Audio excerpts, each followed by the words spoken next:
I like to have a small ironing surface and a small cutting surface set up next to my sewing machine to make it just a little faster and easier. But if you want more exercise, you can spread it out all over the room and get a lot of exercise, because after you sew, then you need to trim this to 1/4 of an inch. So I just take a ruler, I place the 1/4 of an inch mark along that folded edge of the freezer paper, and I trim this seam to 1/4 of an inch. Another good ruler to use is that at 1/4, which has a little lip that would hook onto the edge of the freezer paper and make that trim really easy. After I make that cut, I'm going to open this up, fold my triangle over, I like to do a little finger pressing to make sure I get that fold really open. Then with my iron, I'm going to press that triangle onto the freezer paper, like that. And you can see that I have at least 1/4 of an inch all the way around that triangle. That's really important.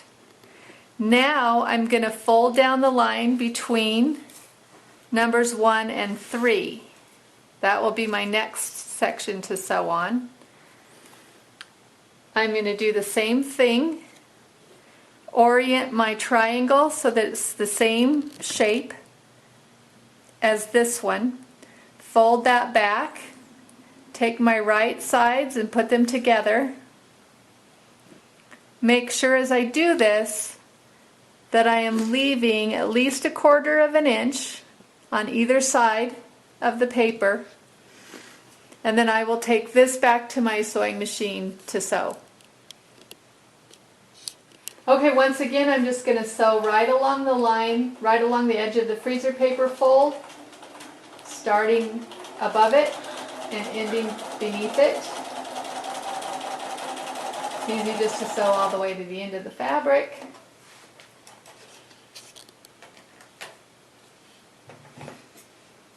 I will take this back to the cutting table and show you how to trim this piece, and then this section will be all done.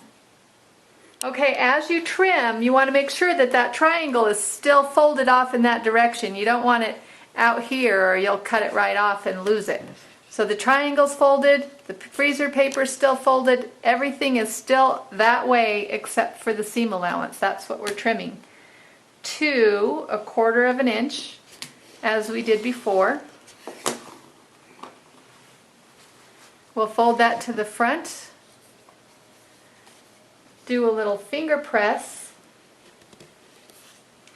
and then press it with the hot, dry iron. Actually, I should be doing that on the ironing surface and not on my cutting mat. Okay, so hot, dry iron, press. You want that on there pretty good, so it's not going anywhere. And then at this point, I'm not going to trim the outer edges, but I am going to trim this edge, which is going to be sewn to section 2. So I'm going to trim it to 1/4 of an inch, just as we did with the other pieces.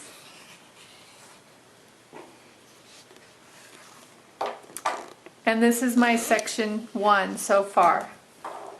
It's all ready to go. I will now work on section 2, and I actually could have done these at the same time and did a bit of chain piecing, but just for the purpose of the demo I didn't, just so I could show you these steps one more time just to make sure you're familiar with them. So I have my section 1 piece ironed on. I'm going to orient my triangle wrong side up, the same direction as the freezer paper triangle. I'm going to fold that back. And you want to fold it not just along the perforated line, but all the way down, so it's just folded flat and out of the way. Fabric is wrong side up. I want to put them right sides together.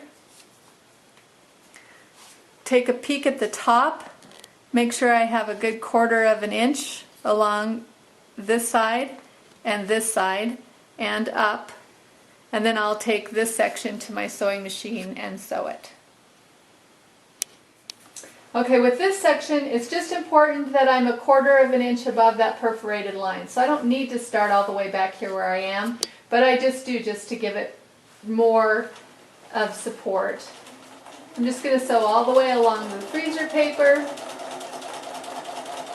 Make sure I go at least 1/4 of an inch past. I'll just go all the way to the end of the fabric. Take that off. I will take this back to my cutting table and trim it to 1/4 of an inch. I'm going to go ahead and add on section 3, and then I'll show you how to add on section 4. One important thing to remember when you're pressing these pieces to the freezer paper is you don't want to touch your iron to this shiny side of the freezer paper. It's not as sticky as fusible web, but it can be kind of sticky and you just don't want to get it on the bottom of your iron. So I like to do it from the front, get a good press there, and then do it again from the back. It doesn't matter if you iron this to the ironing surface because that will come off really easy and not make a mess at all. But you just don't want to get it on the iron. Okay, so this piece now is just like section 1 so far, but with this section 2 I need to add piece number 4. So I'm going to fold this back on that perforated line, give that a good fold there. I'm going to take my section 4 piece, wrong sides are up, oriented in the direction of the piece, fold this back, put right sides together, and I'm going to want to lay this and make sure with this piece you can really see that I'm going to have plenty of fabric all the way around.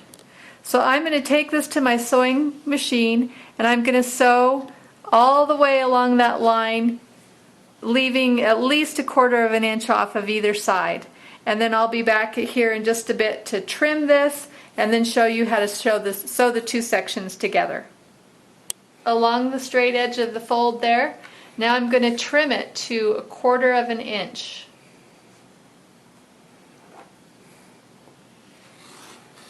My ruler's not quite long enough, so I'm going to move it up here. Give that a trim. Now there won't be any shiny surface showing, so I can go ahead and give this a good press with an iron without having to worry about the freezer paper at all.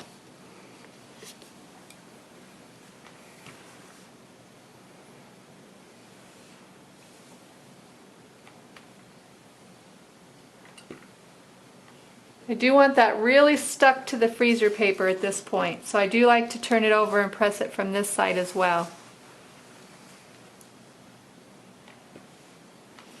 After I do that, I'm not going to worry about trimming this outer edge yet, but I do want to trim the seam that's going to be sewn on to section 1. So I'm going to trim this seam to 1/4 of an inch.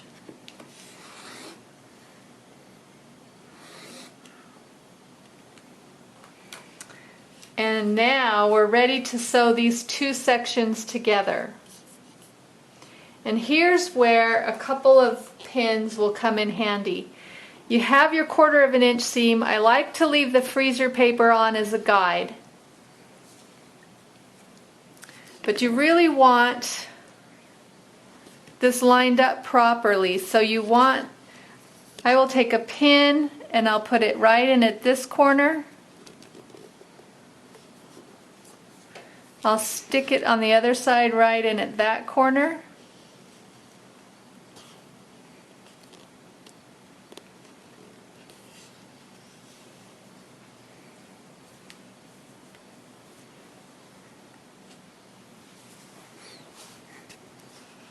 Take another pin and pin that in place. Then I'll do the same thing on the other side. Pin that corner, stick it through to this corner,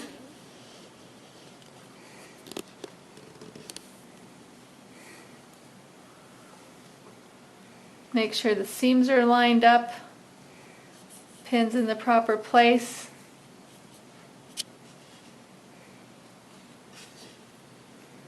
And pin that. Now I'm ready to take this to my machine, and I'm going to sew all the way along that line. Okay, once again, we want to start sewing at least 1/4 of an inch outside of this line, because this will be our seam allowance when we sew the quilt together. So I'm going to sew further than 1/4 of an inch. I just like to make sure that I'm far enough out there. And then I just need to sew alongside the freezer paper once again.